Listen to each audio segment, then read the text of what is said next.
Magandang gabi, Pilipinas. Bayan o marangkada ng pangangampanya ng mga kandidato sa lokal na posisyon para sa 2025 midterm elections. Dahil dito, naging abala na ang mga tumatakbong alkalde sa iba't ibang lungsod para manuyo ng mga botante.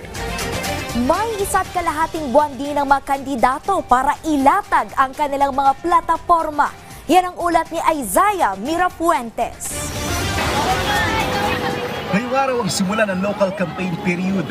Pagkakasyahin nila ang 45 araw para lambingin ng mga botante. Ang may pinakamainit na labanan ngayon, ang lungsod ng Maynila. Maagang nagsimula si Mayor Hani Lacuna kasama ang kanyang mga kapartido sa Our Lady of Fatima Church sa Bacood, Santa Mesa. Nagmotorcade naman sa Isko Moreno sa Road 10 kasama ang kanyang mga katikit.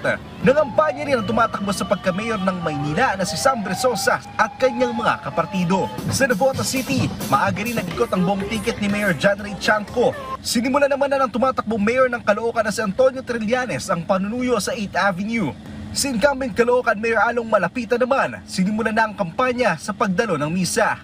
Sa Pasig City, maagang nagsagawa ng campaign kick-off si Mayor Vico Soto kasama ang kanyang team at mga magulang na sina Vic Soto at Connie Reyes. Dumalo rin sa misa ang tumatakbong mayor ng Makati na si former Senator Nancy Binay.